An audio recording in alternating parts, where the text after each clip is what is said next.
నామమున శుభము సమాధానము కలుగునుగాక. అందరూ కళ్ళు మూసుకోనండి, ప్రార్థన చేసుకుందాం.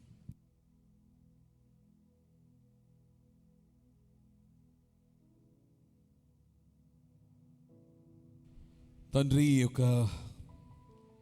సమయమందు మమ్మలను మీ చేతులకు సమర్పణ చేసుకొనుచు ఉన్నాము.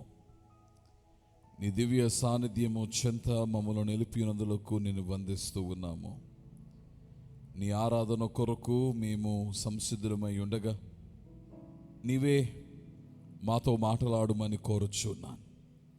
మాట్లాడుటకు నిలబడి ఉన్న నీ దాసునైన నన్ను నీవే మరుగు చేసుకుని నీ ప్రజలతో మాట్లాడమని ప్రాణప్రియుడైన క్రీస్తు యేసు పేర ప్రార్థించుచున్నాము తండ్రి, ఆమేన్. మరణాత మహిమ స్వస్థశాలయందు జరుగుచూ ఉన్న ఈ శుక్రవారపు కార్యక్రమంలో, స్వస్థత కూటములో పాల్గొనుచున్న మీ ఎల్లరకు దేవదేవి నామమున శుభము సమాధానము కలుగునుగాక. మరొకసారి మీకును మీ కుటుంబ సభ్యులకు నూతన సంవత్సర శుభాకాంక్షలు తెలియచేస్తూ, ఈ సంవత్సరమంతయు దేవుని యొక్క దయతో, దేవుని యొక్క కటాక్షము వలన మీరు వర్ధిల్లుచు ఉండవలనని దేవుని సేవకునిగా కోరుచు ఉన్నాను. దేవుని యొక్క వాక్యం చదువుకుందాం.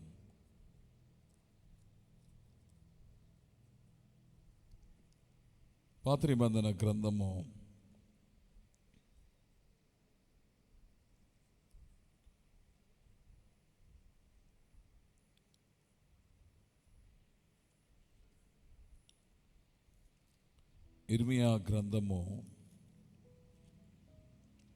33వ అధ్యాయము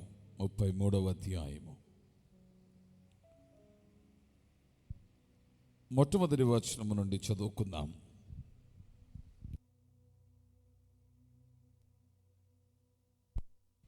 మరియు యిర్మీయా చెరసాల ప్రాకారములలో ఇంకా ఉంచబడి ఉండగా యెహోవా వాక్కు రెండవసారి అతనికి ప్రత్యక్షమై ఇలాగూ సెలవిచ్చెను. మాట నెరవేర్చు యెహోవా, స్థిరపరచవలనని దాన్ని నిర్మించి యెహోవాను నామము వహించిన వాడే ఇలాగూ సెలవిచ్చుచున్నాడు. నాకు మొర్రపెట్టుము, నేను నీకు ఉత్తరమిచ్చెదను. నీవు గ్రహింపలేని గొప్ప సంగతులను, గూఢమైన సంగతులను నీకు తెలియచేతును. మట్టి దెబ్బల నుండి ముట్టడి దెబ్బకును, ఖడ్గమునకును పట్టణములోని ఇండ్లన్నీయు యూదారాజుల నగరులను శిథిలమైపోయిను గదా.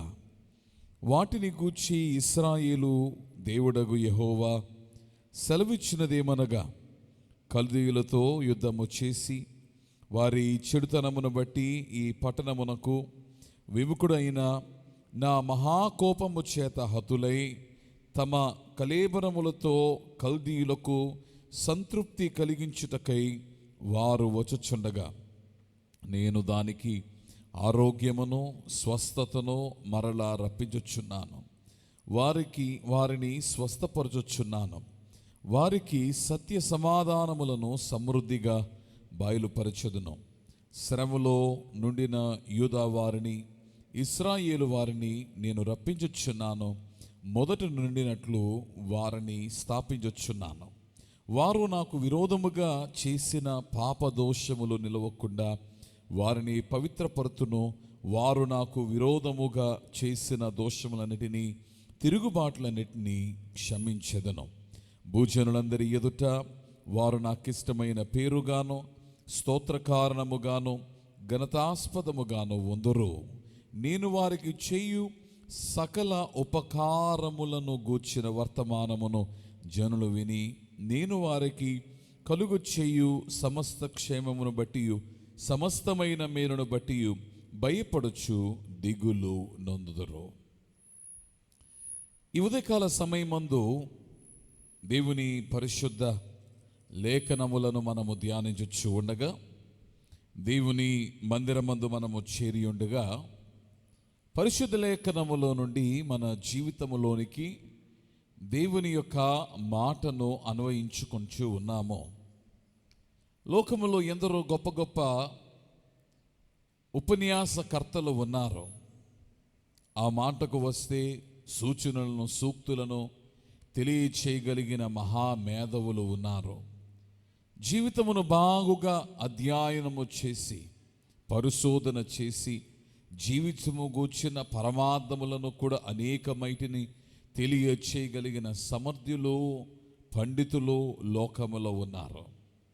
కానీ ఎవరి జ్ఞానమును కూడా బైబిలు గ్రంథమునకు సరిసమానము కాదు. లోకములో ఒక సగటు వ్యక్తి వాని యొక్క జీవితములో 30 సంవత్సరములో, లేక 50 సంవత్సరములో, లేక 60 సంవత్సరములో, ఆ మాటకు వస్తే మహాదీర్ఘాయుషు కలిగిన వాడైతే 100 సంవత్సరములైనను, ఈ 100 సంవత్సరాల జీవిత అనుభవంలో నుండి ఎంతో జ్ఞాన విజ్ఞానమును తన జీవితములో నింపుకుని దానిలో నుండి తోటి మానవునితో మాట్లాడియునను కూడా బైబిలు జ్ఞానమునకు ఏ మానవుని జ్ఞానము సరిసమానమైనది కాదు. ప్రస్తుత కాలంలో మనము చూచుచు ఉన్న ఒక పోకడ, ఎక్కడ ఈ పోకడ అంటే సంఘములలోనే ఈ పోకడ, సభలలోనే ఈ పోకడ. ఆ పోకడ ఏమిటి అనగా, వాక్యములో నుండి వాక్య సత్యములను బోధించటం అని వారి యొక్క సొంత అనుభవములో నుండి, ఆలోచనలో నుండి, ఊహలలో నుండి వారు మాట్లాడుట చేయించు ఉన్న ఈ తరుణములో ఈ ఉదయకాల సమయమందైతే నా మట్టుకు నేను వాక్యములో నుండి మీతో మాట్లాడవలనని నిర్ణయించుకుని వాక్సత్యములను మీ ముందు ఉంచవలనని నేను ఇష్టపడుచు ఉన్నాను. ఇశ్రాయేలు వీరు ఎవరు? సాధారణంగా ఇశ్రాయేలు అనగానే మనము ఒక దేశముగా పరిగణిస్తూ ఉంటాం, ఒక రాజ్యముగా మనము దీనిని అంగీకరిస్తూ ఉంటాం. కానీ ఇశ్రాయేలు అనగా దేవుడు ఒక జనాంగమును తీసుకుని వచ్చిన ఒక మూల పురుషునికి దేవుడు తానే స్వయముగా నామకరణ చేసిన పేరు, అతడే యాకోబు. యాకోబు దేవుని నిబంధన కలిగిన వాడై, దేవుని ద్వారా నిబంధనను చేతపట్టుకున్నవాడై, నిబంధనలోని ఫలములను అనుభవించిన వాడై, దీవించిన బనివానిగా యాకోబు ఉండగా, ఆ యాకోబు తాను జీవితములో కలిగిన అనుభవము, తాను జీవితములో మిగుల్చుకొని ఉన్న సాక్ష్యమును బట్టి దేవుడు తానే స్వయముగా యాకోబుకు నామకరణ చేయుచుండుట మనము చూస్తూ ఉన్నాము. ఆ నామమే ఇశ్రాయేలు. ఈ ఇశ్రాయేలులో నుండి ప్రభు ఏం చేశాడు అంటే, ఇశ్రాయేలులో నుండి ఒక జనాంగమును ప్రభువు తీసుకుని వచ్చి ఆ జనాంగమునకు ఒక దేశమును అప్పగించి ఉన్నాడు, భూరాజ్యమును అప్పగించి ఉన్నాడు. హద్దుల విస్తీర్ణత కలిగిన భూమిని వారి చేతికి అప్పగించి ఉన్నాడు. దేవుడు చేసిన వాగ్దానములను వారి విషయమై నెరవేర్చి ఉన్నాడు. దేవుడు చేసిన వాగ్దానమునకు కారకుడు దేవుడై ఉండగా, ఆ కారణము చేత వారు నిలిచి ఉన్నప్పుడు లోటును లేమిని లేని వారిగా వారిని నిలిపి ఉన్నాడు. ఎన్ని పోరాటములు వారు ఎదుర్కొనవలసినను ఆ పోరాటములో వారికి జయమును అనుగ్రహింప చేశాడు. ఫలములందని స్థితిగతులలో వారు నిలిచినను మహాద్భుతకరముగా ఫలములను వారి చేత ఉంచి ఉన్నాడు. భూమి పండించలేని పరిస్థితి కలిగినప్పుడు ఆకాశములను విప్పి వారికి ఆహారమును పంపుట చేసి ఉన్నాడు. అందుకని అనేకులు అభిప్రాయపడేది ఏమిటి, బైబిల్ చరిత్రకారులు తెలియచెప్పుచున్న మాట ఏమిటి అనగా, most of the Bible is filled with the history of the people of Israel. ఇశ్రాయేలుల చరిత్రతోనే బైబిల్ ఎంతగానో నింపబడినది. మరి ప్రధానముగా పాత నిబంధన నింపబడినది. అట్టి ఇశ్రాయేలును గూర్చి ప్రభు మాట్లాడుతున్న ఒక పుస్తకము ఈ ఇర్మియా గ్రంథము. ఇటు ఏర్పాటు జనాంగమును గూర్చి దేవుడు కలిగి ఉన్న ప్రణాళికను గూర్చి తెలియచెప్పుచున్న గ్రంథము ఇర్మియా గ్రంథము. సాధారణంగా ఏ నరుడు కూడా తన జీవితములో నింద అవమానములతో నిండవలనని, లోటు లోయలలో నిలిచి ఉండవలనని ఏ నరుడు కూడా కోరుకోడు. తన జీవితము బాగుండవలనని, పుష్పించవలనని, ఫలభరితముగా ఉండవలనని, వెలుగుతూ ఉండవలనని, అనేకులను ఆకర్షిస్తూ ఉండవలనని నరుడు కోరుకుంటాడు. ఇక్కడ దేవుని జనాంగమైన ఇశ్రాయేలును కూడా మనము చూచినప్పుడు దేవుడు ఇశ్రాయేలుతో చేసిన వాగ్దానం ఏమిటి అని మనము చూచినట్లయితే, ఈ వాగ్దానమునకు మూల పురుషుడైన అబ్రహామును నీవు చూచినప్పుడు 3 రకములైన దీవెనలను దేవుడు అబ్రహామునకు ఇచ్చుట మనము చూడగలుగుచూ ఉన్నాం. అందులో మొట్టమొదటి దీవెన ఏమిటి అనగా, నిన్ను గొప్ప జనముగా చేసి నిన్ను ఆశీర్వదించి, 2 నీ నామమును గొప్ప చేయుదును. ఈ మాటలో 2 ప్రాముఖ్యమైన విషయములను పొందుపరచారు. 1 నిన్ను గొప్ప జనముగా చేసి, 2 నీ నామమును గొప్ప చేయుదును. 2 ప్రధానమైన అంశములే. నా ఎన్నికలో నిలిచి ఉన్న నీవు అబ్రహాము, ఇశ్రాయేలునకు మూల పురుషుడైన అబ్రహాము, నేటి దినములో విశ్వాసులకు తండ్రిగా జనకునిగా పిలువబడుచున్న అబ్రహాము, నీ యందు నేను ఉంచనయ్యున్న దీవెన ఇదిగో నిన్ను గొప్ప జనముగా చేసి 2 గొప్ప నామముగా చేయుదునని చెప్పి ప్రభు అంటూ ఉన్నాడు. ఇటివాడువైన నీవు అనేకులకు ఆశీర్వాదకరముగా ఉందువు. ఎంతటి ఆశీర్వాదమో! అందుకని భూమి యొక్క సమస్త వంశములు నీయందు ఆశీర్వదింపబడినని ప్రభువు అబ్రాముతో ఈ సందర్భములో మాట్లాడుతూ, ఎంతటి దీవెన, ఎంతటి ఆశీర్వాదం అనగా, ఈరోజు ఇక్కడ కూర్చున్న నీవు నేను కూడా, ఈరోజు మనం ఆశీర్వదింపబడుటకు కారకుడైన యేసుక్రీస్తు ప్రభువునే మనము చూచినప్పుడు, ఆ యేసుక్రీస్తు ప్రభువు కూడా ఎవరిలో నుండి వచ్చి ఉన్నాడు అనగా, అందుకనే మత్తయి చెప్పుచున్న మాట ఏమిటి అంటే, అబ్రహాము కుమారుడైన దావీదు కుమారుడగు యేసుక్రీస్తు. ఎవరు యేసుక్రీస్తు ప్రభు?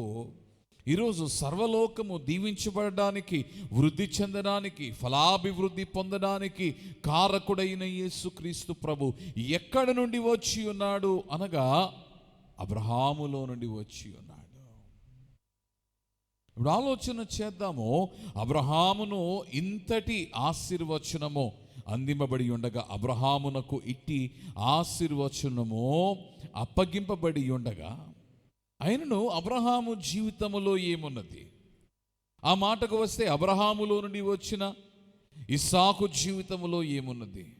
ఇస్సాకులో నుండి వచ్చిన యాకోబు జీవితములో ఏమున్నది అని మనము చూచినట్లయితే, ఒకవైపు దేవుని ఎన్నికగా వీరు ఉండి ఉన్నను, దేవుని ఏర్పాటుగా వీరు వాక్యములో మనకు కనబడుచున్నను, అయినను వారు జీవితమును రుచించారు. ఈరోజు జీవిత అనుభవాలను కలిగిన వారు సుఖిస్తూ ఉన్నప్పుడు, మీ జీవితం ఎలా ఉంది అంటే, జీవితం బాగుంది, జీవితం హాయిగా ఉంది, జీవితము గొప్పగా ఉంది అంటారు. కానీ అదే వ్యక్తి నిందల పాలైనప్పుడు, ఓర్చుకునలేని శ్రమ అతనికి వాటిల్లుచు ఉన్నప్పుడు, ఆశ నిరీక్షణ లేని స్థితిగతులో అతడు నిలిచి ఉన్నప్పుడు, ఎలా ఉంది నీ జీవితం అంటే, జీవితమా అంటే ప్రశ్నార్థకంగా జీవితం ఉన్నది. కొందరు వారి యొక్క శ్రమను దేనితో పోల్చుతారంటే, నేను జీవితమును చూస్తూ ఉన్నాను అంటే, జీవితములో మరొక కోణం ఉన్నదని, మరొక రూపం ఉన్నది అని. నాణములకు 2 వైపుల మనం ఎలాగో 2 రూపములు చూస్తూ ఉన్నామో, జీవితమునకు కూడా మరో రూపం ఉన్నదని వారు అభిప్రాయపడతారు. ఈరోజు దేవుని బిడ్డలారా, 2025 సంవత్సరం నుండి 2026 సంవత్సరంలోనికి వచ్చి ఉండగా, ఒకవైపు నుండి మరొక వైపుకు మీరు తిరిగి ఉండగా, ఒక ఒడ్డు నుండి మరొక ఒడ్డుకు మీరు చేర్చబడి ఉండగా, ఈ ఉదయకాల సమయమందు నేను మీతో మాట్లాడచ్చు. ఈ ఇర్మియా గ్రంథములో నుండి కొన్ని ప్రాముఖ్యమైన విషయములు మీ ముందు ఉంచవలన నేను ఇష్టపడుతూ ఉన్నాను. ఇక్కడ ఇర్మియా రాయిచున్న ఈ మాటలను నీవు చూచినప్పుడు, తాను దేవుని ఏర్పాటు పనివాడై ఉండి, ప్రవక్త అయి ఉండి, దేవుని పని నిమిత్తమై దేవుని బూరగా దేవుని స్వరమును వినిపింపచేయు ప్రవక్త ఉండి తాను సైతము ఎక్కడి నుండి ఈ పత్రికను రాయిచు ఉన్నాడని నీవు చూచినప్పుడు ఇర్మియా రాయిచు ఉన్నాడు, నేను ఎక్కడ నుండి చెరసాల ప్రాకారములో ఇంకా ఉంచబడి ఉండగా అంటూ ఉన్నాడు. నేను దేవుని పనివాడినై ఉండి దేవుని పనిలో ఉండి నేను ఎక్కడ ఉన్నాను అంటే చెరసాల ప్రాకారము. ఏ నరుడు కూడా కోరుకున్నది ఏమిటి అంటే చెరసాల. కొన్ని దేశములో చెరసాలలు చాలా కఠినముగా ఉంటాయి. మీరు ఫిలిప్పీన్స్ వంటి దేశములోనికి, మెక్సికో వంటి దేశములోనికి వెళ్ళినప్పుడు కొన్ని చోట్ల చాలా భయానకమైన పరిస్థితులు ఉంటాయి. శుద్ధి లేని పరిస్థితులు, ఉద్రేకతలు అధికముగా ఉండే పరిస్థితులు, స్థితిగతులు, జీవితమునకు అనుకూలమైన పరిస్థితులు కాక, సానుకూలమైన పరిస్థితులు కాక, ప్రతికూలమైన పరిస్థితులు నెలకొల్పబడి అక్కడ జీవితం ఎలా ఉంటుందంటే జీవించలేనిదిగా ఉంటుంది, చేదుగా ఉంటుంది. ఇప్పుడు ఇర్మియా అంటూ ఉన్నాడు, నేను దేవుని పనివాడనై ఉండి. చాలాసార్లు మనం అనుకుంటూ ఉంటాం, నేను దేవుని వాడను, దేవుని చేత ప్రేమింపబడిన వాడను, దేవుని చేత నియమింపబడిన వాడను, దేవుని ఎన్నికలో నిలిచి ఉన్న వాడను. నా జీవితంలో శ్రమ ఏమిటి, నా జీవితంలో లోయ ఏమిటి, నా జీవితంలో లోటు ఏమిటి, నా జీవితమునకు నింద ఏమిటి, నా జీవితమునకు అవమానం ఏమిటి, నా జీవితమునకు ఆయాసం ఏమిటి. కొత్త నిబంధనలో ఒక సంఘం ఉంది, ఆ సంఘము పేరు తెస్సలోనిక. ఆ సంఘమును ఉద్దేశించి ఇక్కడ ఇర్మియా ఎలాగూ చెరలో ఉండి పత్రికను రాయిచు ఉన్నాడో, దేవుని బిడ్డలారా, ఆ తెస్సలోనిక సంఘానికి ఆ పత్రికను రాసిన పౌలు కూడా అటువంటి అనుభవం కలిగిన వాడే. తాను చెరలో ఉండి పత్రికను రాసిన అనుభవమును కలిగిన వాడే. ఫిలిప్పీ సంఘమునకు చెరలో ఉండి పత్రికను రాసిన వాడే. చెరసాల వంటి అనుభవమును, చెర వంటి స్థితిగతులను కలిగి రాయిచు ఉన్నాడు. ఏమని రాయిచు ఉన్నాడు? తెసలోనిక సంఘాన్ని ఉద్దేశించి మాట్లాడుతూ, తెసలోనిక సంఘములో ఏమున్నది? రెండు మాటలను వివరిస్తాడు. అందులో మొట్టమొదటి మాట ఏమిటి అంటే ప్రయాస, రెండవ మాట ఏమిటి అంటే పరీక్ష. ఈరోజు దేవుని వారమైనను కూడా, దేవుని ఎన్నికలో ఉన్న వారమైనను కూడా, దేవుని రక్తము చేత కడగబడిన వారమైనను కూడా, దేవుని చేత శుద్ధి చేయబడిన వారమైనను కూడా, పవిత్రపరచి పరిశుద్ధపడి లోకములో వెలుగునిచ్చువారిగా మనము స్థాపించబడి ఉన్నను, స్థిరపరచబడి ఉన్నను. అయినను ఏమి ఉండవచ్చు జీవితంలో అంటే చెరసాల వంటి అనుభవం ఉండవచ్చు. ఇశ్రాయేలీయులు దేవుని ఏర్పాటు జనాంగమై ఉన్నను కూడా ఈ సందర్భాన్ని మీరు చూచినప్పుడు ఇర్మియా గ్రంథములో వారి పరిస్థితి ఏమిటి? ఇర్మియా గ్రంథములో ఈ 33వ అధ్యాయము ఈ భాగం ఏదైతే ఉన్నదో, 4 అధ్యాయములు 30వ అధ్యాయము మొదలుకొని 33వ అధ్యాయము వరకు వ్రాయబడి ఉన్న కాలము ఏది అంటే బైబిల్ చరిత్రకారులు చెప్పుచు ఉన్నారు, క్రీస్తు పూర్వము 586 నుండి 588 ఆ కాలములో వ్రాయబడినది. ఫ్రమ్ ది ఇయర్ 588 టు 586 ఏం జరిగింది అంటే, మనిషి ఎప్పుడు నిలిచి ఉండాలనుకుంటాడు, స్థిరంగా ఉండాలనుకుంటాడు. బాగున్నవాడు ఎవరునో కూడా క్షీణించిపోవాలనని, దయనీయమైన స్థితిగతులలోనికి జారిపోవాలనని కోరుకోడు.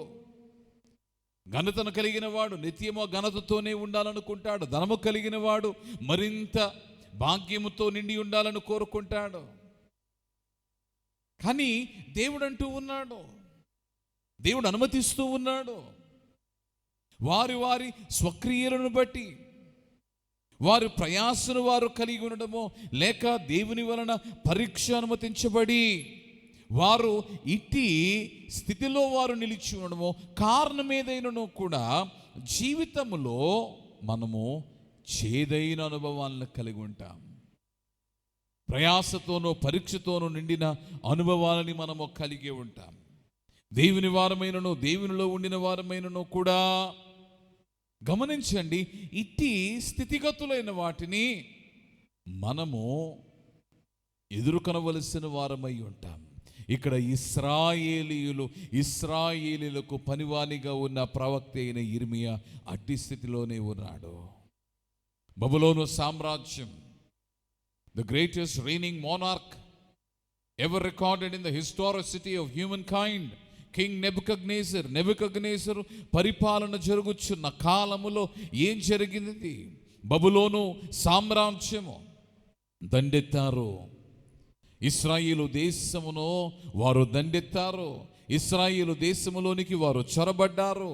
యెరూషలేము పట్టణము, ఏ పట్టణమైతే ఇశ్రాయేలు కీర్తి ప్రతిష్టలకు కారణమైన పట్టణముగా ఉన్నదో ఆ పట్టణమును నాశనము చేయిచు ఉన్నారు. జ్ఞాన వివేకములతో నిండిన భక్తులైన వారిని, జ్ఞాన వివేకములతో నిండిన జ్ఞానులైన వారిని అపహరించుకుని వెళ్తూ ఉన్నారు. ఒకవైపు వారి యొక్క సంపదను కొల్లగొట్టుచు ఉన్నారు. వారి యొక్క ఘనతను, కీర్తిను మట్టిపాలు చేస్తూ ఉన్నారు. అటువంటి స్థితిగతుల్లో వీరు నిలిచి ఉన్నారు. అటువంటి స్థితిగతులలో పయనించుచున్న, ప్రయాణము చేయుచున్న ఇశ్రాయేలును ఉద్దేశించి ఈ అధ్యాయమును రాయిచూ ఉన్నాడు. మన జీవితంలో కూడా మనము ఇటు అనుభవములు కలిగిన వారముగా ఉండి ఉన్నామేమో. 2025వ సంవత్సరములో ఇటు అనుభవములు నీరు కలిగిన వారిగా ఉన్నారేమో. 2026వ సంవత్సరములో కూడా గడిచిన 8-9 దినములలో కూడా ఇటు అనుభవములు మీరు కలిగిన వారిగా ఉన్నారేమో. కానీ శుభవర్తమానం ఏమిటి అంటే, నీ పరిస్థితులు ఎలా ఉన్ననో, అవి ఎంతగా తారుమారైపోయినను మనము సజీవుడైన దేవదేవుని మనం కలిగి ఉన్నాము. మన జీవితంలో ఆశను నింపగలిగిన దేవుని మనము కలిగి ఉన్నాము. మన జీవితములను చిగురింప చేయగలిగిన దేవుని మనము కలిగి ఉన్నాము. మరలా మనలను స్థిరపరచి నిలుపగలిగిన దేవదేవుని మనము కలిగి ఉన్నాము. తిరిగి మన జీవితంలోనికి ఫలములను తీసుకుని రాగలిగిన దేవదేవుని మనము కలిగి ఉన్నాము. అందుకని మనం ఎలా ఉండాలి అనగా ధైర్యముగా ఉండాలి. ధైర్యంబుగా నుండుము ఓ విశ్వాసీ,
అందుకని ఫిలిప్పులో ఉన్న సంఘానికి చెరసాలలో ఉండి రాయిచు ఉన్న పౌలు చెప్పిన మాట ఏమిటి?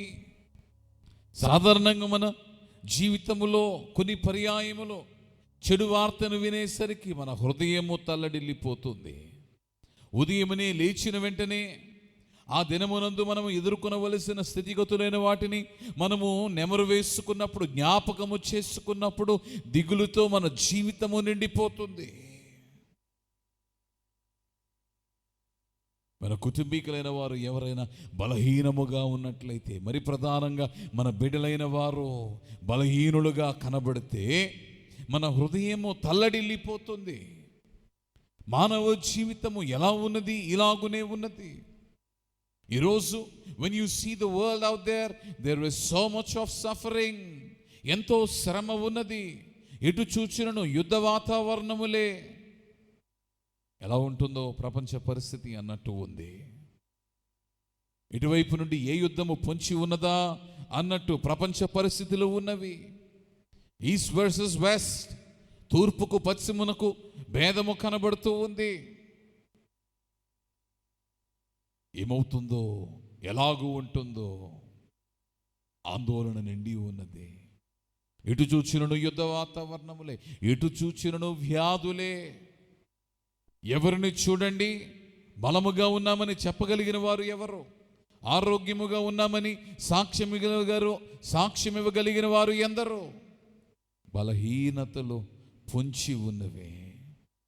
ఎటు చూచినను భారములే, బరువులే, అప్పుల ఊబిలో కూరుకునిపోతున్న వారే, వ్యాపారములు వర్ధిల్లని పరిస్థితులే, ఆర్థిక స్థితిగతులు క్షీణించుచున్న పరిస్థితులే, బిడ్డలను పోషించుకోలేక, వ్యాపారము నడిపించలేక ఆర్థికంగా పతనావస్థలోనికి జారిపోవచ్చున్న పరిస్థితులే. ఏమవుతుంది? లోకములో వ్యవస్థలు కుప్పకూలిపోయాయి. వివాహమును వ్యవస్థ కుప్పికూలిపోయినది. భార్యాభర్తలైన వారు సఖ్యత, ఐక్యత, ప్రేమ, అనురాగము లేని వారై ఒకరినొకరు అప్పగించుకొనకుండా ఒకరితో ఒకరు నిత్యము పోరాడొచ్చు. సంతోష సమాధానము లేని వారిగా వారు నిలిచి ఉనుట. తల్లిదండ్రులు బిడ్డల మధ్య సఖ్యత, ఐక్యత లేకపోవడము, బిడ్డలైన వారు తల్లిదండ్రులైన వారిని గౌరవించకపోవడము, సమాజము మారిపోయింది. అన్యాయము, అక్రమము అధికమైపోయింది. ఎలా ఉంది? ఎలా ఉన్నావు మానవా?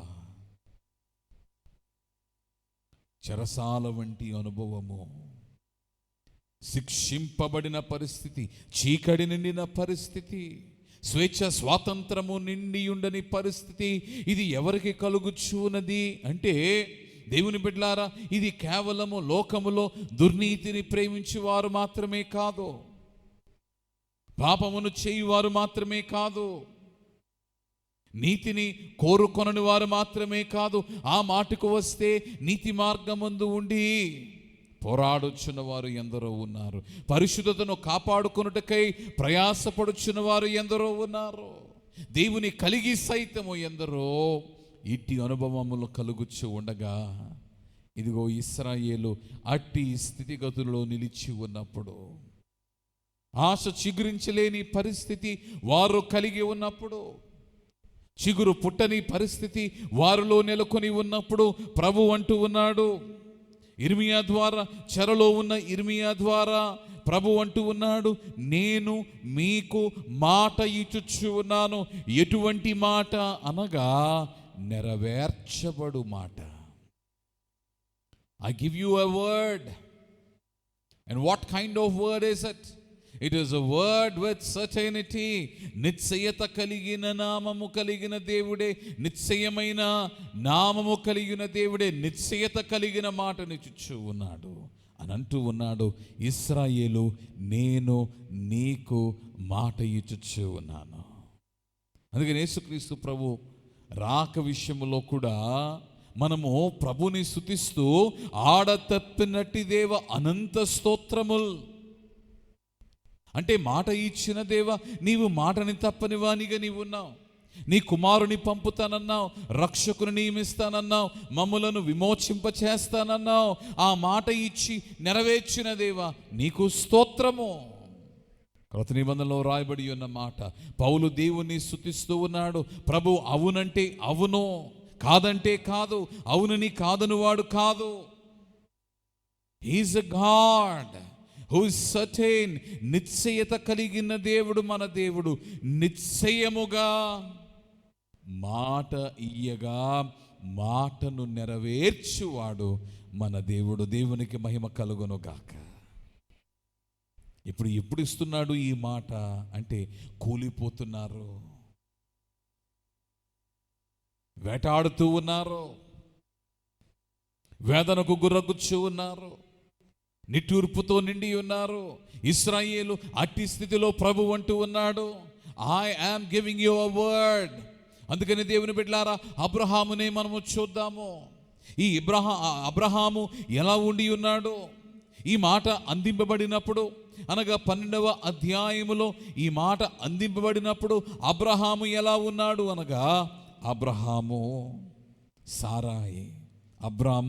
సారాయి వీరిరువురు ఎలా ఉండి ఉన్నారు అనగా, వీరు గొడ్రాలుగా ఉండి సారాయి బిడ్డలను కనలేనిదిగా ఉండి వారు ఒంటరిగా ఉన్నారు.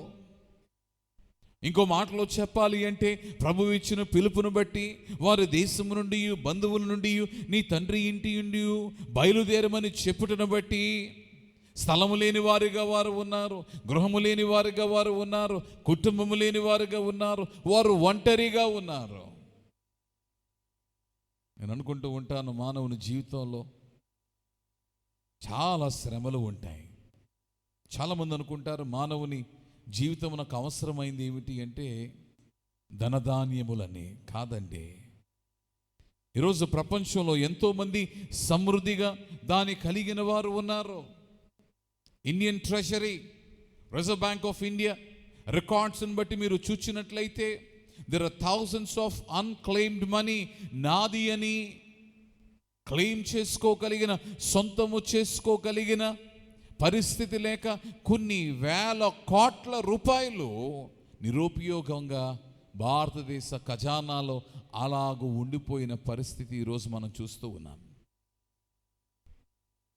అంటే దాని అర్థం ఏమిటి?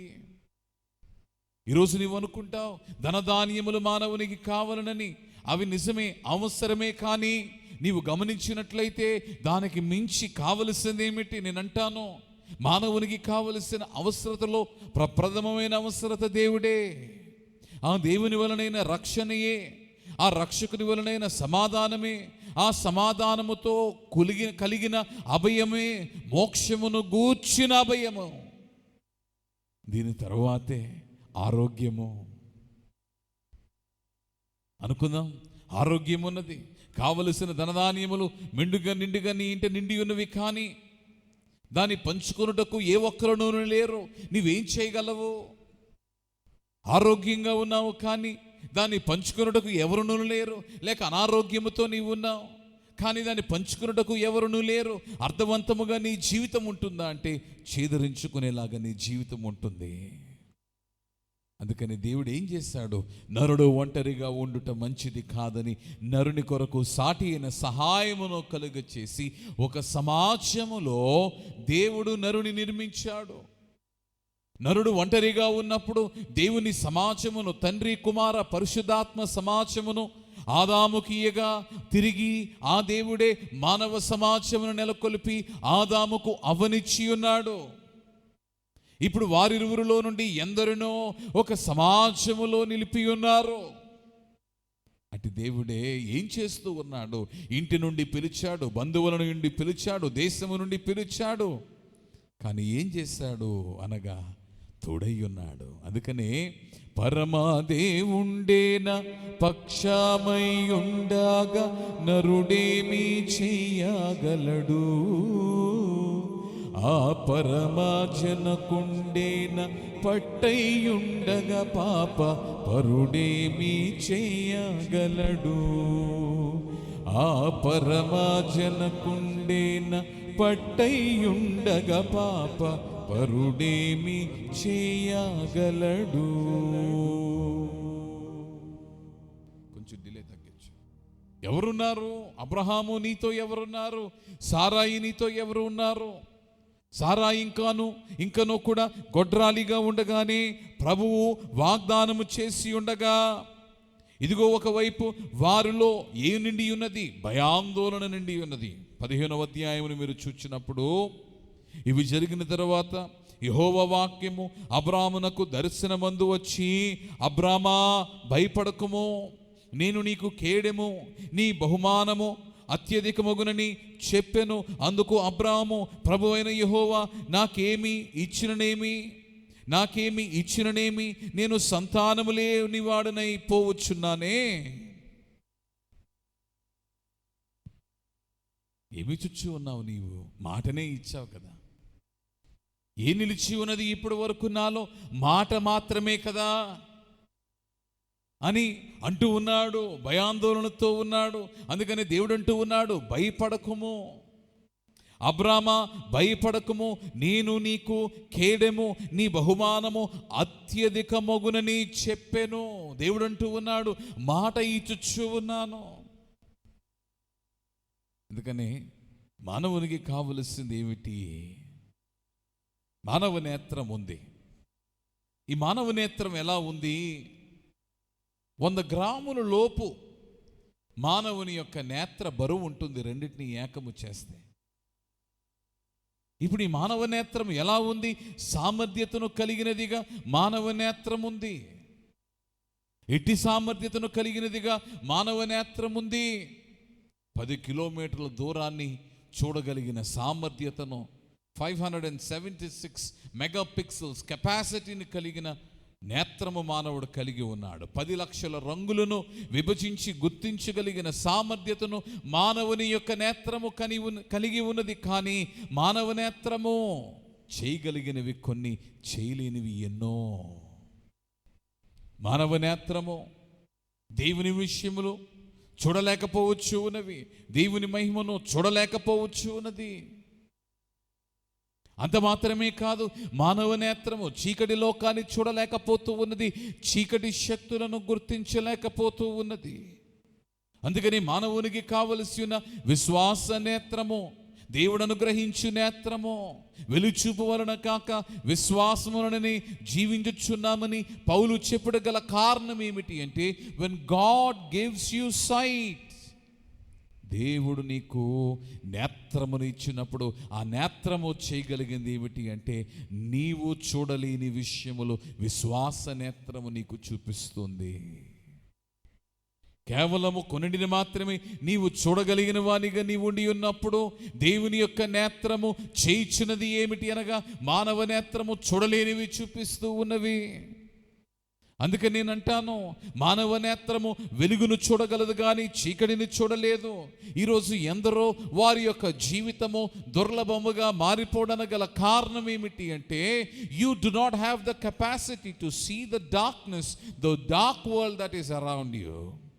నిన్ను చుట్టుకొని ఉన్న, నీ చుట్టూ ఉన్న చీకటి లోకాన్ని చూడగలిగిన సామర్థ్యత మానవ నేత్రము కలిగి ఉండలేదు గనుక అనేకులు ఆ చీకటి లోకమునకు బందీలై వారి జీవితమును నాశనము చేసుకుంటూ ఉన్నారు. కానీ విశ్వాస నేత్రము, ఇప్పుడు అబ్రహామును మనము చూచినప్పుడు ఎలా ఉన్నాడు? దేవుడు మాట ఇచ్చుచూ ఉన్నాడు. అందుకని అబ్రహాము ఎలా మారాడు అనగా, though he doesn't know what he would inherit in due course of time. Hebrew పత్రిక 8వ అధ్యాయము 11వ వచనములో నీవు చూచినప్పుడు, అపోస్తలుడైన పౌలు హెబ్రీయులకు రాసిన పత్రిక 8వ అధ్యాయము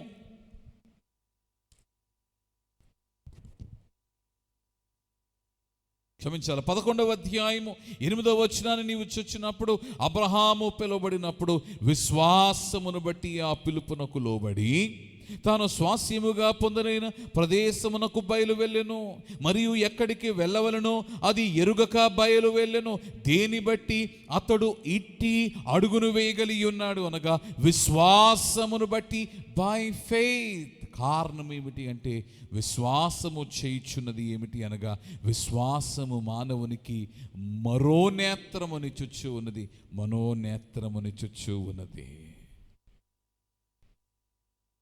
నీవనుకోవచ్చు, నేను దేవుని కలిగి ఉన్నాను, ఇశ్రాయేలులు దేవుని వారై ఉన్నారు, ఎన్నికలో ఉన్నారు, ఏర్పాటు వారై ఉన్నారు, అయినను ఇటు శోధన ఏమిటి? ప్రవక్తగా పనిచేయుచున్న ఇర్మియా చెరసాలలో పారివేయబడుట ఏమిటి? అందుకని విశ్వాసులైన వారు క్రీస్తు యేసును చూచినప్పుడు, శిలువపై వేలాడుచు ఉన్నప్పుడు, they see beyond the cross. ఆ సిలువ వరకు మాత్రమే కాక ఆ సిలువ వెనుక దాగుని ఉన్న మర్మమును గుర్తించు ఉన్నారు. కానీ అపహాసకులు దానిని చూడలేని వారిగా ఉన్నారు. అందుకని హేళన చేయువారై ఉన్నారు. అబ్రహాము విశ్వాస నేత్రము కలిగిన వాడై ఇప్పుడు చూడలేనివి చూస్తూ ఉన్నాడు. మానవ నేత్రము చూడలేనివి, విశ్వాస నేత్రము చూచుచూ ఉండగా అట్టి నేత్రమునే ప్రభువు అబ్రహాముకిచ్చి ఉన్నాడు. ఆ విశ్వాస నేత్రమే మహిమను చూపించగలదు. ఆ విశ్వాస నేత్రమే మహిమైశ్వర్యమును వానిలోనికి నింపగలదు. అందుకని అంటూ ఉన్నాడు, what am I giving you, నేను నీకేమి చుచ్చు ఉన్నానంటే నేను నీకు మాటనిచ్చుచూ ఉన్నాను. అందుకని మరలా ఆ 12వ అధ్యాయములోని మాట నీవు చూచినప్పుడు, it is the word that God has given Abraham, ప్రభువు మాటనిచ్చాడు. అందుకని నేను అంటాను, మొదటి మానవులైన ఆదామవ్వలకు కూడా ప్రభువేమిచ్చాడు అంటే మాటనే ఇచ్చాడు, మాటలోని ఫలమునిచ్చాడు. ఈ భూమిని నిండించమన్నప్పుడు ప్రభువు మాటనే ఇచ్చాడు. వారిని ఆశీర్వదించను అని ఈ భూమిని నిండించమన్నప్పుడు దేవుడు మాటనే ఇచ్చాడు. ఆ మాట ఫలాన్నే ఇచ్చాడు. ఆ మాట ఫలితాన్నే వారిలో నింపాడు. ఫలించుమని, అభివృద్ధి పొంది విస్తరించమని ప్రభు చెప్పినప్పుడు గాడ్ గేవ్ ద వర్డ్, మాటనిచ్చాడు. అబ్రహామునకు కూడా ప్రభు చేయించినది ఏమిటి అంటే మాటనే ఇచ్చుచూ ఉన్నాడు. ఇప్పుడు కేవలము అబ్రహాము మాత్రమే కాక, నీవు చూచినప్పుడు దేవుని బిడ్డలారా, అబ్రహాము మాత్రమే కాక మీరు చూడండి, సంతానలేమి లేనప్పుడు ఇట్టి ఆశీర్వచనములను పలికి 13వ అధ్యాయము 15వ వచనము నుండి నీవు చూచినప్పుడు, ఎందుకనగా నీవు చూచుచున్న ఈ దేశమంతటిని నీకును నీ సంతానమునకును సదాకాలం ఇచ్చేదను. మరొక మాట, మరియు నీ సంతానమునకు భూమి మీద నుండి రేణువుల వలె విస్తరింప చేసేదను. ఎట్లనగా ఒకడు భూమి మీద నుండి రేణువులను లెక్కింపగలిగిన ఎడల నీ సంతానమును కూడా లెక్కింపవచ్చును. అనగా భూమి మీద రేణువుల వలె నీకు సంతానమునిచ్చేదనని మాట ఇచ్చాడు.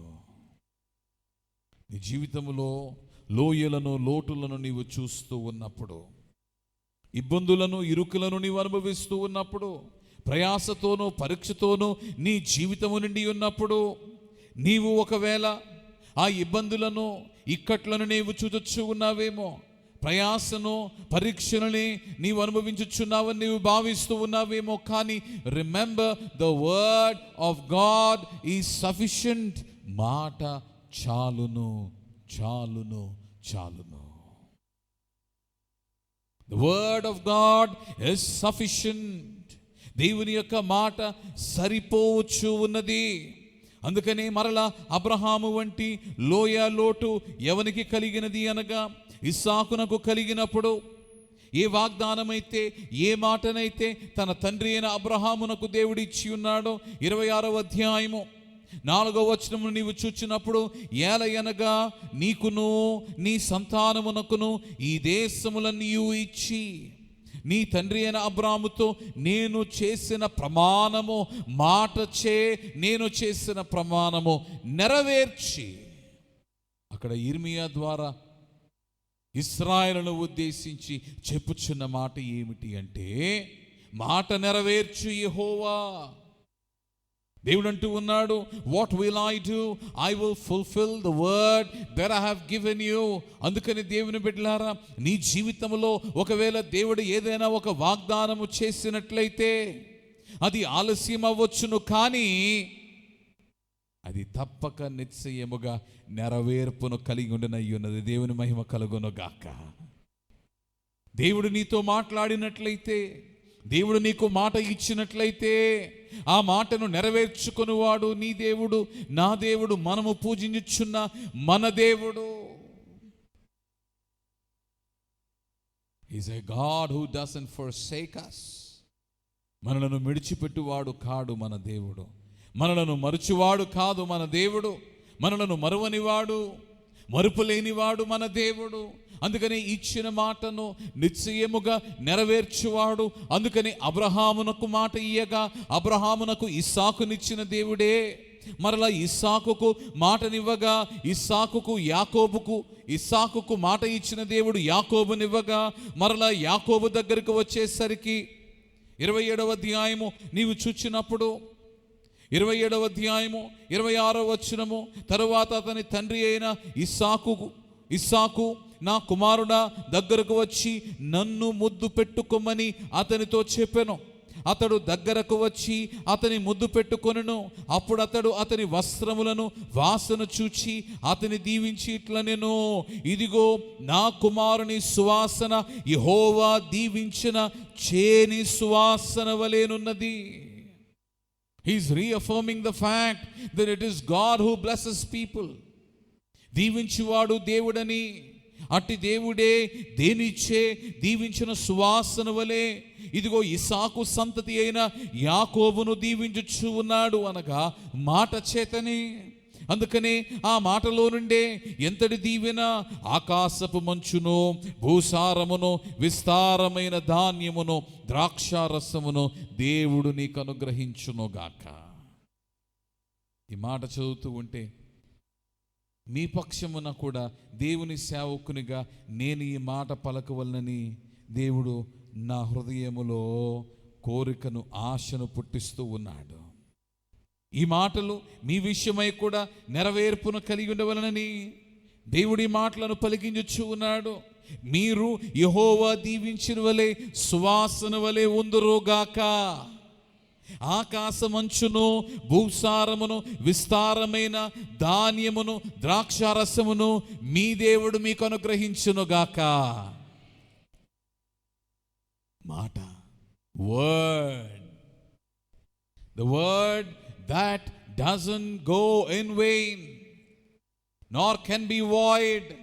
నెరవేరని మాట కాదు, తప్పిపోయే మాట కాదు. మాట తప్పని దేవుడే చెప్పుచూ ఉన్నాడు, దీవించుచూ ఉన్నాడు. కనుక దేవుని బిడ్డలారా, అబ్రహామునకు ఇచ్చిన దీవెనయే, ఇస్సాకుకు ఇచ్చిన దేవునియే ఇప్పుడు ఎక్కడికి వచ్చినది అనగా యాకోబు దగ్గరకు వచ్చింది. అందుకని మరలా జ్ఞాపకము చేయించు. 28వ అధ్యాయమును నీవు చూచున్నప్పుడు 13వ వచనము, మరియు యెహోవా దానికి పైగా నిలిచి, నేను నీ తండ్రి అయిన అబ్రాము దేవుడను, ఇస్సాకు దేవుడును యెహోవాను, నీవు పండుకొని ఉన్న ఈ భూమిని నీకును నీ సంతానమునకు ఇచ్చేదను. God wills that you will be fruitful. నీవు ఫలభరితుడవై ఉండాలని దేవుడు కోరుకుంటూ ఉన్నాడు. But remember, the primary fruit that you would need to long for is God himself. దేవుడే నీ జీవితములో పంటై ఉండాలని నీవు కోరుకోవాలి. దేవుడే నీ స్వాస్యముగా, ప్రప్రదముగా నీవు స్వీకరించాలి. దేవుని నీ సర్వసంపదలుగా నీవు భావించాలి. అటు దేవుడే అంటూ ఉన్నాడు, ఇఫ్ ఐ యామ్ సో, నేను ఇట్టి దేవుడినై నీకుండిన ఎడల దేవుడు అంటూ ఉన్నాడు, I will continue to bless you, నేను నిన్ను దీవిస్తాను. శిథిలమైపోతుంది ఇశ్రాయేలు, కుప్పకూలిపోతుంది యెరూషలేము, పారిపోవచ్చున్నారు జనులు, బందీలుగా మారొచ్చు ఉన్నారు. కానీ ఇర్మియా అంటూ ఉన్నాడు, what the lord is giving you, దేవునికి ఏమి ఇచ్చు ఉన్నాడు అనగా మాటనే ఇచ్చు ఉన్నాడు. ఈ ఉదయకాల సమయమందు ఈ వర్తమానం వింటున్న నీవును కూడా శిథిలావస్థకు చేరావేమో, కుప్పుకూలిపోతూ ఉన్నావేమో, నిర్వీర్యము కాబోతూ ఉన్నావేమో, సంపద కొల్లగొట్టుకుని పోయిన పరిస్థితుల్లో నీవున్నావేమో, పంట ఫలాభివృద్ధి కలగని పరిస్థితుల్లో నీలో నెలకొని ఉన్నావేమో, ఒకరికి బందీగా నిలిచి ఉన్నావేమో. కానీ దేవుడు నీకు మాట ఇచ్చుచు ఉన్నాడు. ఎటువంటి మాట అనగా నెరవేర్పు కలిగిన మాటను ఈ ఉదయకాల సమయమందు దేవుడు నీకు ఇస్తూ ఉన్నాడు. నేను విడిచిపెట్టువాడు కాడు, నేను వదిలివేయువాడు కాదు, నేను వద్దనుకునివాడు కాడు.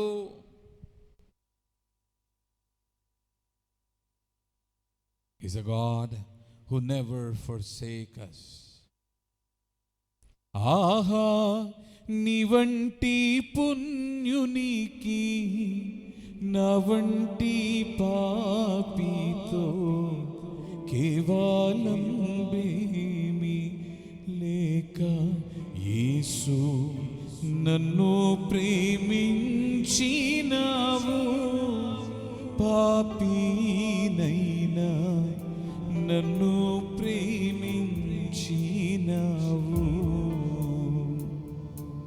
ఆ పాటలో నువ్వు అనుకుంటూ ఉంటావు, ఇశ్రాయేలులకు ఈ మాటను ప్రభు ఎప్పుడు ఇచ్చి ఉన్నాడు అంటే, when they stood at a place where they were against God, దేవునికి, దేవుని న్యాయ విధికి, దేవుని ధర్మశాస్త్రమునకు విరుద్ధముగా వారు నిలిచి ఉన్న సమయంలో అయినను దేవుడు వారిని కరుణించి కటాక్షించి మాట ఇస్తూ ఉన్నాడు. నీవు ఏ కారణము చేత ప్రయాసలోనికి చేరావో, ఏ కారణమును బట్టి పరీక్షను నీవు కలిగి ఉన్నావో, కానీ అయినను ఈ దినమందు దేవుడు నీతో మాట్లాడుతూ నీకు మాట ఇస్తూ ఉన్నాడు. నీవు ఇటివాడువైనను, మంచివాడువైనను, చెడ్డవాడువైనను, పుణ్యాత్మునిగా నీవు జీవించవలనని పుణ్య జీవితమును నిండి ఉన్నవాడువైనను, లేక పాపాత్మునిగా దేవునికి దూరముగా ఉండి ఉన్నవాడువైనను అయినను దేవుడు ఏం చేయించు ఉన్నాడు అనగా నీకు మాట ఇచ్చుచు ఉన్నాడు. అందుకనే ఆహా నీ వంటి పుణ్యునికి నా వంటి పాపితో కేవలం మేలేక యేసు నన్ను ప్రేమించినావు, పాపినైనా నన్ను ప్రేమించినావు.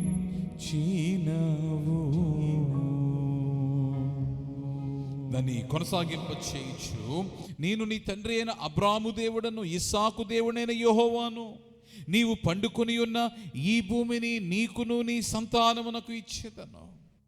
కొన్ని పర్యాయములో మాట నెరవేర్పు ఆలస్యము కావచ్చును, కానీ నీవు అనుకుంటున్నావు అది ఆలస్యమని. కానీ దేవుడు మాట ఇచ్చినప్పుడు దేవుడు తన సమయమందు తన మాటను నెరవేర్చుకుని వాడై ఉన్నాడు. ఈ మధ్య కాలంలో మనం చూచాము, అహ్మదాబాద్ నుండి లండన్ విమానము ఎక్కి ఒక సోదరి వెళ్ళవలసి ఉంది. అయితే విమానాశ్రయము చేరుకునే ఆ సమయము she fell short of it, చేరుకోలేకపోయింది. 10 నిమిషముల ఆలస్యమైంది. తను అనుకున్నది, అయ్యో చాలా ఖరీదైన టికెట్ని నేను కోల్పోయాను, నేను వెళ్ళవలసిన దేశమునకు వెళ్ళవలసిన అవకాశమును నేను వదులుకున్నాను, అయ్యో అని తన్ను తాను చీదరించుకుని ఉండవచ్చు. But remember, in few hours, కొన్ని గంటల్లోనే, after she was denied a check-in, ఆమె లండన్ వెళ్ళుటకు అనుమతించని అధికారులైన వారు ఆయన బయటికి పంపిన తర్వాత కేవలం కొన్ని నిమిషములో లేక కొన్ని గంటల్లో తాను ఈ వార్త విన్నది. లండన్ వెళ్తున్న ఈ విమానము కూలిపోయి దానిలో ఉన్న వారందరూ, ఒక్క వ్యక్తి తప్ప అందరూ చనిపోయారు. ఆమె అనుకోవచ్చు అయ్యో ఆలస్యమైనదని, కానీ ఆ ఆలస్యమే ఆమెకేమైందంటే ఆశీర్వాదమైంది. See, it is not about your time, it is about God's time. నీ సమయము కాదు, దేవుని సమయము. You need to wait for the timing of the Lord. అట్టి దేవుని సమయము కొరకు నీవు వేచి చూడాలి. కొందరు అనుకుంటూ ఉంటారు, అయ్యో నాకు ఇంకా పిల్లలు పుట్టలేదే, ఆలస్యం అయిపోతుంది, మా పిల్లలకి ఇంకా వివాహము కాలేదే, ఆలస్యం అయిపోతుంది, నా భారాలు తీరలేదే, ఆలస్యం అయిపోతుంది, నా వ్యాధులు తగ్గడం లేదే, ఆలస్యం అయిపోతుంది, తగిన ఆత్మీయ పంట నాలో నిండలేదే, ఆలస్యం అయిపోతుంది, కావలసిన జ్ఞానముతో నేను నిండి ఉండలేదే, ఆలస్యం అయిపోతుందని నీవు అనుకుంటున్నావు. కానీ remember, it may be the timing of God. దేవుడు తన సమయము కొరకు వేచి ఉన్నాడేమో. నా జీవితంలో ఎన్నో పర్యాయములు నా మటుకు నేను ఆలస్యమైనదని చింతించినప్పుడు కాలక్రమేణా దేవుడు చేసిన వాగ్దానమును ఆయన నెరవేర్చాడు. దేవుడు ఒకానొక దినమందు ఒక గొప్ప దర్శనము దేవుడు నాకు ఇచ్చాడు. ఆ దర్శనంలో ఒక గొప్ప ప్రణాళికను దేవుడు సిద్ధము చేశాడు. ఆ ప్రణాళికను దేవుడు నా కొరకు సిద్ధము చేసి ఉండగా ఆ పనిని ప్రారంభించవలనన్న తపనను, ప్రేరణను ప్రభు ఆత్మ ద్వారా నాకు ఇయ్యగా నేను ఉపవాసం ఉండి ప్రార్థన చేయాలని ఒక 3 రోజులు ఉపవాసం ఉండి ప్రార్థన చేసినప్పుడు, దేవా ఇంత పెద్ద పని, ఇంత గొప్ప పని చేయడానికి ఎన్నో వనరులు కావాలి, ఎలా నీవు అందిస్తావు? నేను ప్రార్థన చేసుకున్నాను. ఆ రోజు రాత్రి ఆ దర్శనములో దేవుడు నాకు ఒక వ్యక్తిని చూపించాడు. ఆ వ్యక్తిని చూపించినప్పుడు ఆ దర్శనమును నేను వెంటనే రాసుకున్నాను. ఉదయం లేచిన వెంటనే I have documented it, I journalled it. దాన్ని నేను రాసుకున్నాను. అయితే దేవుని బిడ్డలారా, నమ్మశక్యము కాని విషయం ఏమిటి అనగా, ఆ దర్శనం ఇచ్చిన 10 నెలలకు కానీ ఆ దర్శనము నెరవేరలేదు. కానీ ఆ దర్శనమునిచ్చిన 3 నెలలకే నేను పనిని ప్రారంభించాను. కానీ ఆ 3 నెలలకు పని ప్రారంభించిన దానికి ఇంకొక 7 నెలల తరువాత దేవుడు చేసిన వాగ్దానము, దేవుడిచ్చిన దర్శనం నెరవేరినది. ఇప్పుడు అది ఆలస్యం అంటే కాదు, అది నెరవేర్పు. ఆ నెరవేర్పులో దేవుడు చూచింది ఏమిటి? Will you take that step of faith? విశ్వాస అడుగును నీవు వేస్తావా? నెంబర్ 1. నెంబర్ 2, నా యందు విశ్వాసము నీవు ఉంచుతావా? విశ్వాసపు అడుగును నీవు వేస్తావా? విశ్వాసపు నడతను నీవు కలిగి ఉంటావా? Remember Abraham, Isaac and Jacob. అబ్రహాము, ఇస్సాకు, యాకోబుల విషయంలో దేవుడు చేసింది ఏమిటి అంటే, God have called them for a walk of faith. విశ్వాస నడతను వారు కలిగి ఉండమని వాగ్దానం ఇచ్చాడు, మాటని ఇచ్చాడు. వాగ్దానమునిచ్చాడు, మాటని ఇచ్చాడు. ఆ వాగ్దానముతో, ఆ మాటతో చివరకు నెరవేర్పును దేవుడు తీసుకువచ్చాడు. ఇక్కడ కూడా ఇశ్రాయేలులతో, ఇర్మియాతో మాట్లాడుతూ, నిజమే మీరు కూలిపోతున్నట్టుగా ఉన్నారు, నిజమే మీరు పడిపోతున్నట్టుగా ఉన్నారు, నిజమే మీరు బందీలుగా మారిపోతూ ఉన్నారు. కానీ దేవుడు అంటూ ఉన్నాడు, I will not leave you. నేను నిన్ను విడిచిపెట్టువాడను కాను, నిన్ను మరచువాడను కాను. అందుకని 29వ అధ్యాయములో నీవు చూచినప్పుడు, వారు బందీలుగా ఉండి ఉన్నను, వారు బంధకములో ఉండి ఉన్నను, వారు చేయవలసిన పనులన్నిటినీ వివరించి విశ్లేషించి ప్రభువు అంటూ ఉన్నాడు, నేను మిమ్మును దర్శింతును. 10వ వచనములో, నేను మిమ్ములను దర్శింతును. ఎక్కడ? నీవున్న చోటే. God will visit you. దేవుడు నిన్ను దర్శిస్తాడు. ఎక్కడ? నీవున్న చోటే. అది లోయైనా, లోటైనా, ఎత్తైనా, కొండైనా, దేవుడు నీవున్న చోటే దేవుడు నిన్ను దర్శిస్తాడు. దర్శించడం మాత్రమే కాదు, నిన్ను దృష్టిస్తాడు. దృష్టించడం మాత్రమే కాదు, దేవుడు నిన్ను దీవిస్తాడు. దేవునికి మహిమ కలుగును గాక. అందుకని నేను ప్రార్థన చేసినప్పుడు, దేవా నన్ను దృష్టించు, దేవా నన్ను దర్శించు, దేవా నన్ను దీవించు. చెప్తారా నాతో కలిసి మాట? దేవా నన్ను దృష్టించు, దేవా నన్ను దర్శించు, దేవా నన్ను దీవించు.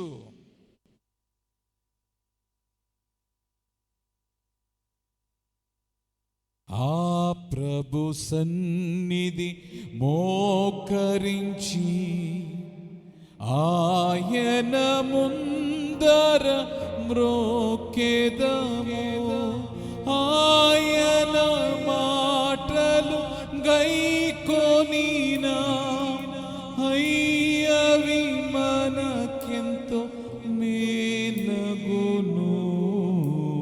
రండి ఉత్సాహించి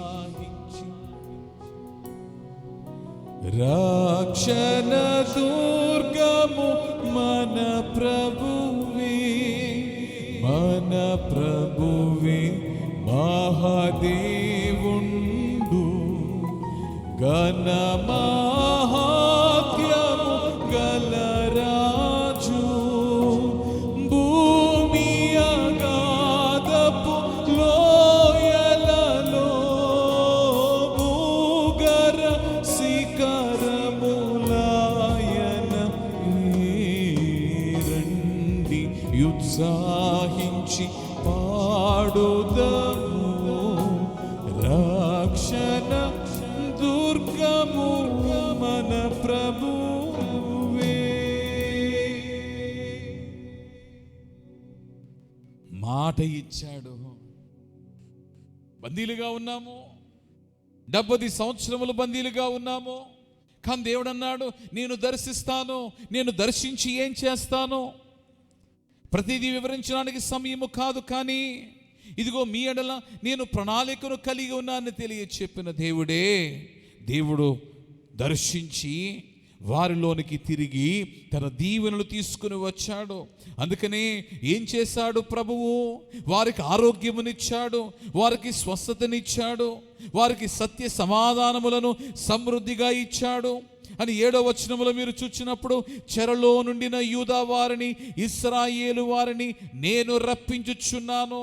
ఒకవేళ నీవు ఈ గడియందు, ఈ సమయమందు నీవు చెరలో ఉన్నట్లయితే దేవుడు మీకు చెర నుండి విడుదల చేకూర్చునుగాక. పాపమను చెర, వ్యాధి అను చెర, భారమను చెరలో నీవు ఉన్నట్లయితే దేవుడు మిమ్ములను స్వతంత్రులుగా చేయునుగాక. ఏ తండ్రి కోరుకుంటాడు వారి బిడ్డలైన వారు చెరలో ఉండాలని? ఇశ్రాయేలు, నీవు నా సొత్తయ్యున్నావు గనుక నేను నిన్ను విమోచించెదను అన్నాడు. అందుకని 70 సంవత్సరములు వారు చెరలో ఉన్నారేమో, కానీ when the time of the Lord has come, దేవుని సమయం వచ్చేసరికి దేవుడు ఏం చేశాడంటే, దేవుడు చెరలో ఉన్న వారిని విడుదల చేశాడు. అందుకని దేవుని బిడ్డలారా, దేవుని వాగ్దానమైన మన రక్షకుడైన క్రీస్తు యేసు కూడా లోకములోనికి పంపబడినప్పుడు, పాపబంధకములో ఉన్నప్పుడు, పాపం వల్ల వచ్చు జీతమైన మరణమునకు పాత్రులుగా మనము మారవలసి ఉన్నప్పుడు, ఆయన నీ కొరకు నా కొరకు సిలువను ఎక్కి ఆయన సిలువలో మరణించి భూమి క్రింది భాగములోనికి వెళ్ళి చెరను చెరగా పట్టుకుని ఆయన పైకి వెళ్ళిపోయాడు. అనగా చెరలో నుండి నన్ను ఆయన విడుదల చేశాడు. క్రీస్తును కలిగిన వారి జీవితంలో చెర ఉండవచ్చునేమో, కానీ ఆ చెర నుండి విమోచించువాని కూడా వారు కలిగిన వారై ఉన్నారు. దేవునికి మహిమ కలుగునుగాక. నీ జీవితంలో ఏ చెరలో నీవు ఏ చెరలో ఉన్ననో, remember, if you have Jesus in your life, నీ జీవితంలో యేసును నీవు కలిగి ఉన్నట్లయితే నీకు విడుదల ఉన్నది. యేసును నీవు కలిగినట్లయితే నీకు దీవెన ఉన్నది. యేసును నీవు కలిగినట్లయితే నీకు పవిత్రత, పరిశుద్ధత ఉన్నది. యేసును నీవు కలిగినట్లయితే నీకు దృష్టి ఉన్నది. యేసును నీవు కలిగినట్లయితే బలము నీకు ఉన్నది. కారణం ఏమిటి అంటే, ఇశ్రాయేలులైన వారు బంధింపబడినప్పుడు God has only given his word, మాటనే ఇచ్చాడు. బట్ వర్డ్ ఇస్ సఫిషియంట్, మాట సరిపోతుంది.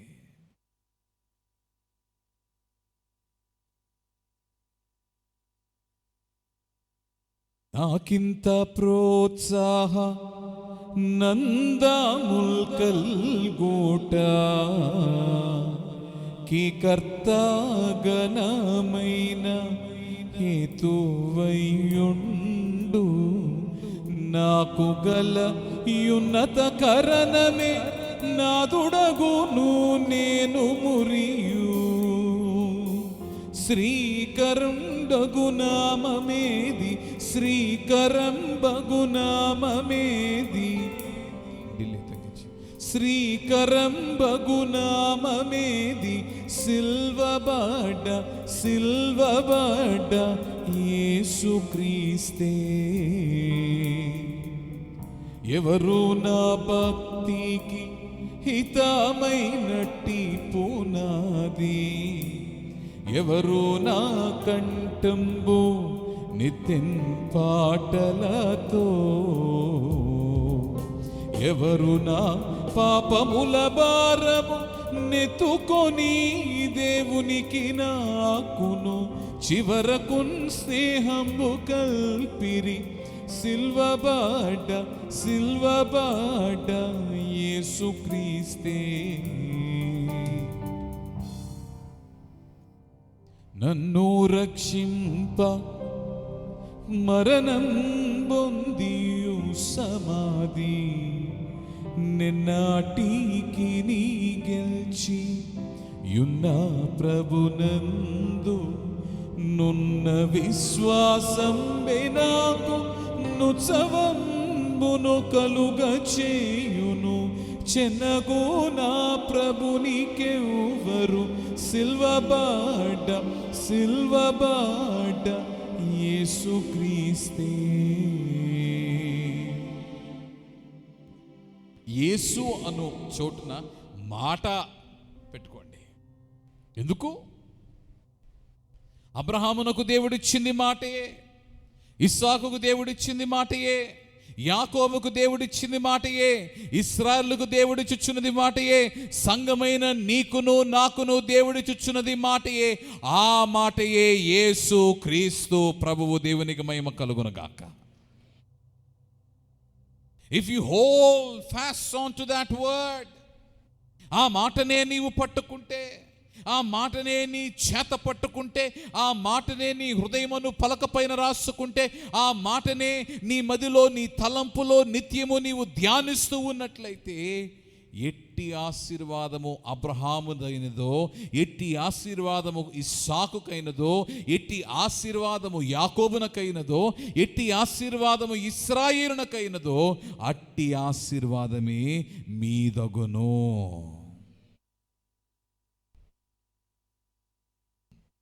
అందుకని ఏమంటూ ఉన్నాడు?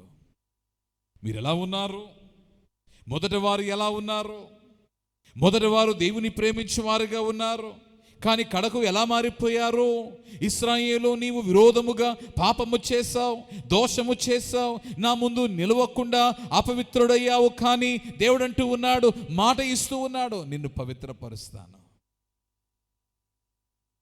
నీవు చేసిన పాపములన్నిటినీ, దోషములన్నిటినీ నేను క్షమిస్తాను అని దేవుడు అంటూ ఉన్నాడు.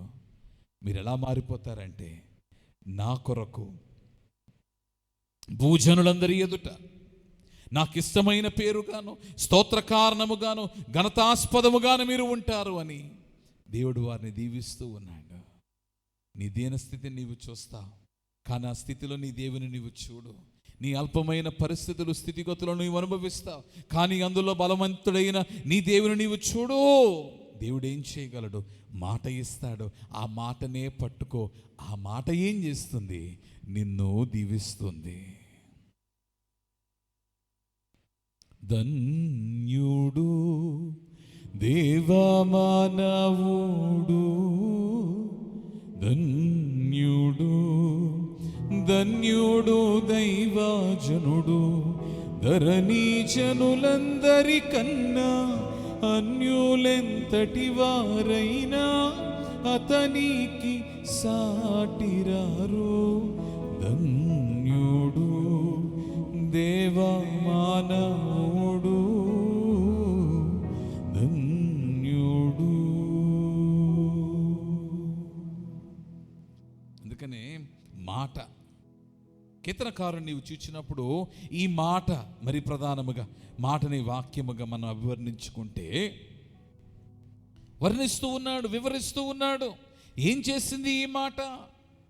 ఈరోజు ఈ వర్తమానం వింటున్న నీవును కూడా దేవుని బిడ్డలారా, ఈ మాటను you need to hold fast on to this word. ఈ మాటనే నీవు పట్టుకోవాలి.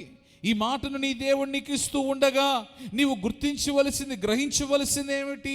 అట్టి ఇశ్రాయేలును నిలబెడతానన్న దేవుడు, ఫలింపచేస్తానన్న దేవుడు, విమోచిస్తానన్న దేవుడు, వృద్ధి గావింపచేస్తానన్న దేవుడు, స్వస్థపరుస్తానన్న దేవుడు, స్వస్థపరిచిన దేవుడు, మరలా నిలబెట్టిన దేవుడు, ఘనతకు కారణముగా మార్చిన దేవుడు నిన్ను మారుస్తాడు. కానీ నీకు కావలసింది ఏమిటంటే మాట. అందుకని కీర్తనకారుని నీవు చూచినప్పుడు, మొట్టమొదటి అధ్యాయము కీర్తన గ్రంథము,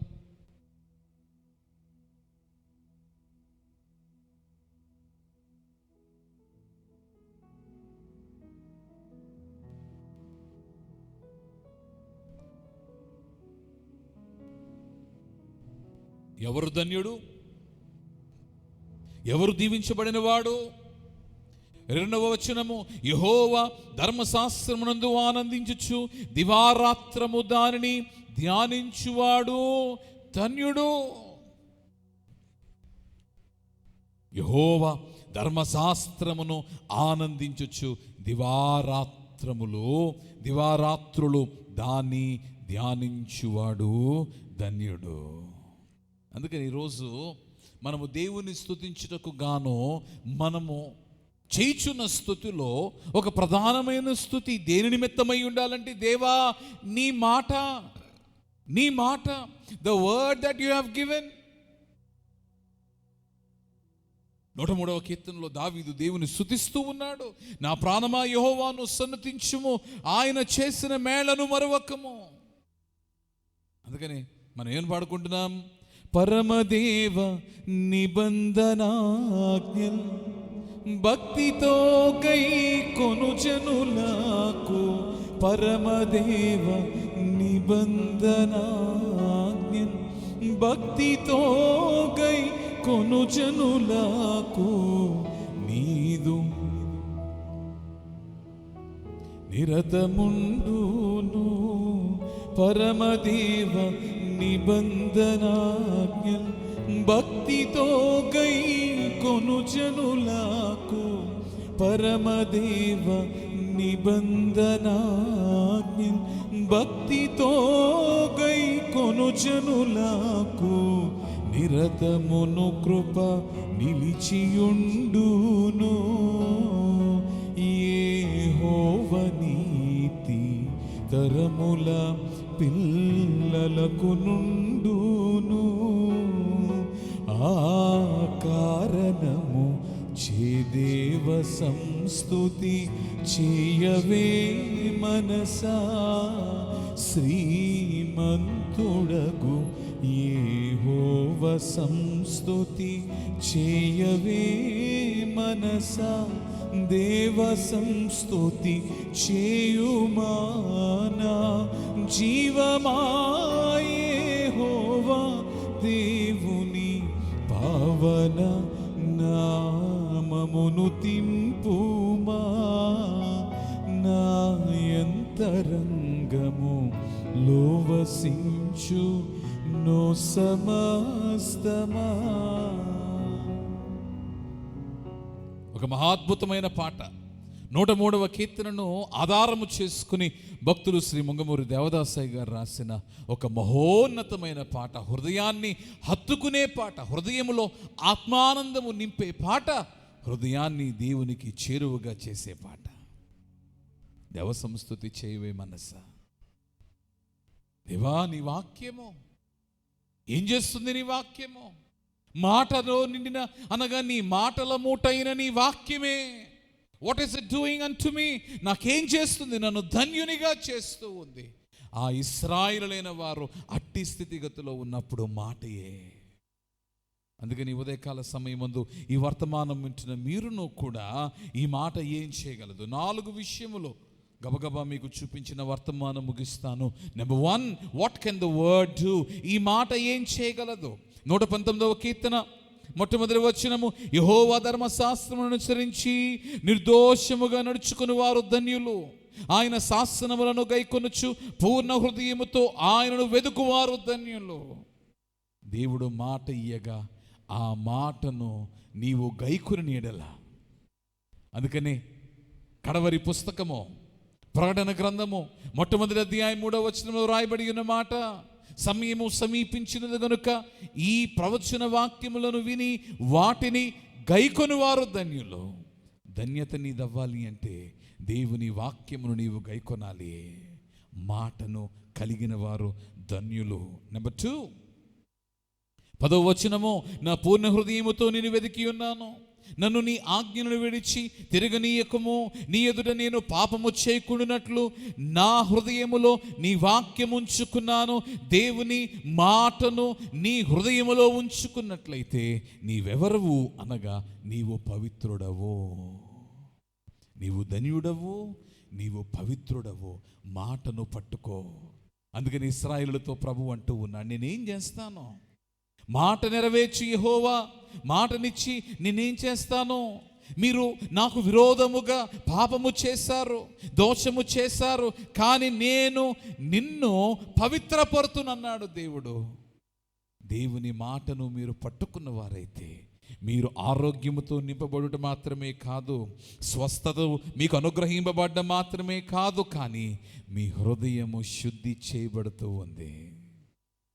మీ హృదయము నూతన పరచబడుతుంది.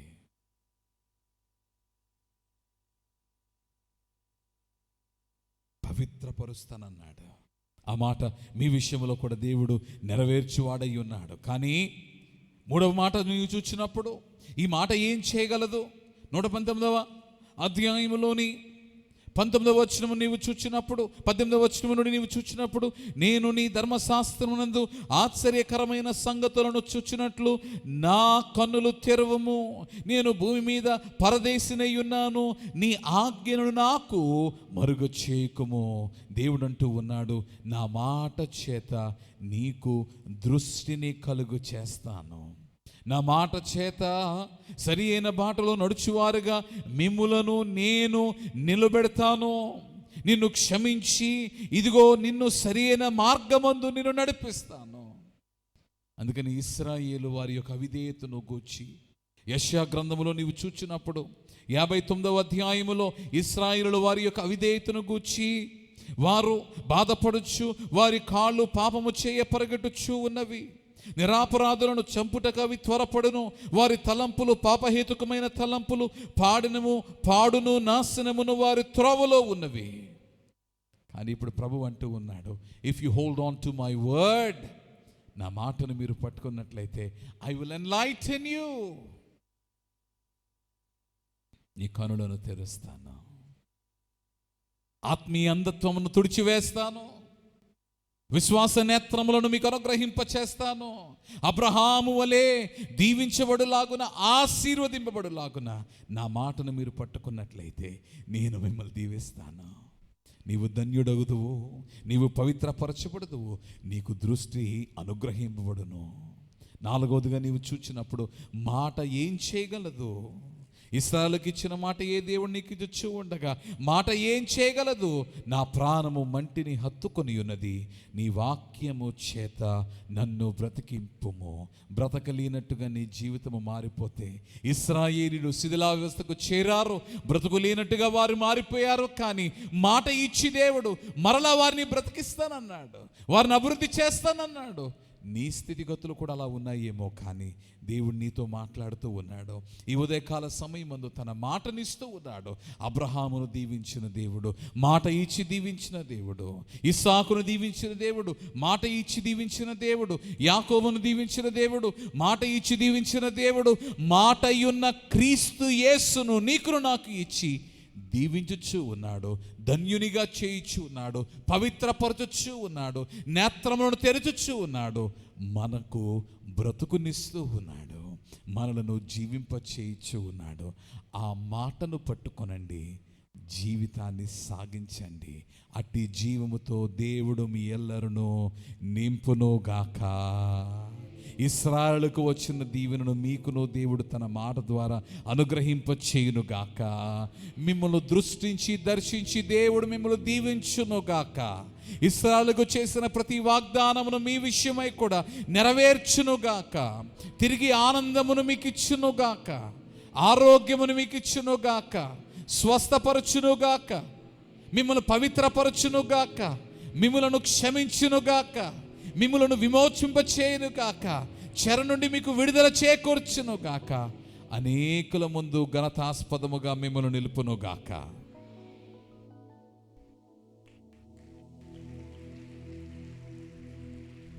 ఆమేనని హృదయపూర్వకంగా చెప్పిన వారందరిలో ఈ వర్తమానము నెరవేరనై ఉంది.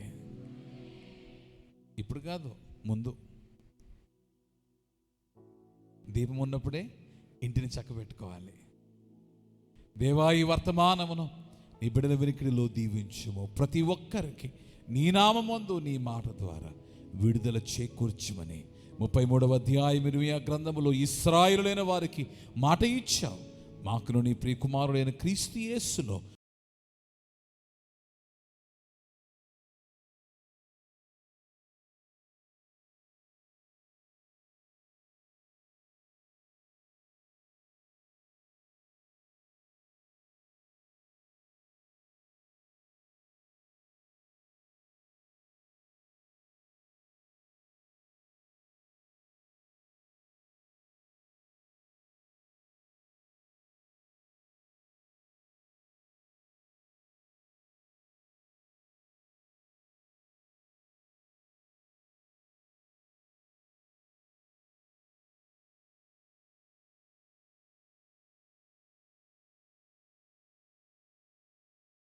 నీ మార్గం నా శత్రువులు నన్ను చుట్టినను, నరకపు పాశములరికట్టినను.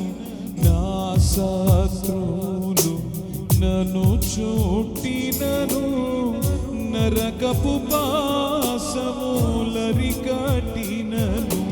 వరదవలే భక్తి హీనులు పోలిన, వరదవలే భక్తి హీనులు పోలిన, వదలకనను ఎడ బాయని దేవ, వదలకనను ఎడ బాయని దేవ. యెహోవా నా బలమా, యథార్థమైనది నీ మార్గం, పరిపూర్ణమైనది నీ మార్గం. యెహోవా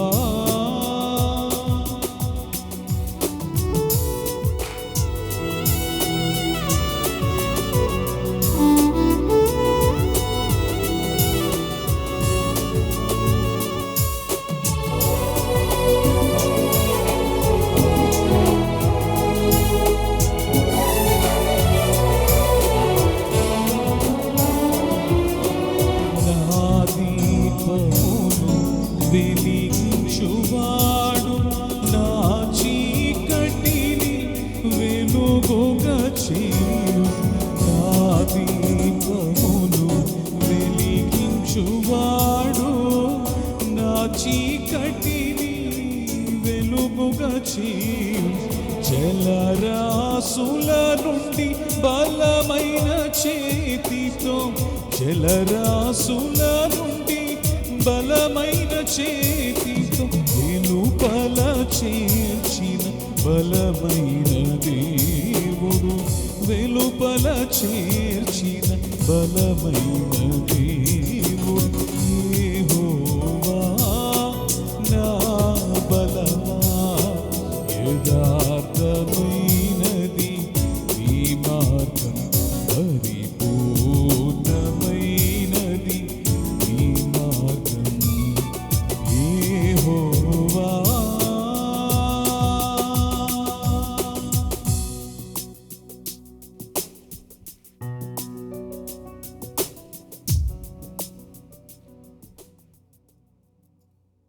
అందరికీ యేసు ప్రభు నామములో దేవుని కృప, దేవుని సమాధానము ప్రభు రాకడ వరకు తోడుగా ఉండునుగాక. ఆమెన్. యేసు ప్రభువా, ఇంతవరకు మా కుమారుని, నీ సేవకుని నీ సువార్తను ప్రకటించే పనిలో నిలబెట్టుకున్నావు, వాడుకున్నావు. అందును బట్టి నీకు స్తోత్రములు, స్తోత్రములు, స్తోత్రములు తండ్రి. ఇక ముందు కార్యక్రమము కూడా నీకు మహిమకరముగా జరిగించుమని త్వరగా వచ్చున్న యేసు నామమున వినయముగా నిన్ను వేడుకుంటున్నాను తండ్రి. ఆమేన్. మరణాత. దయచేసి కూర్చోనండి.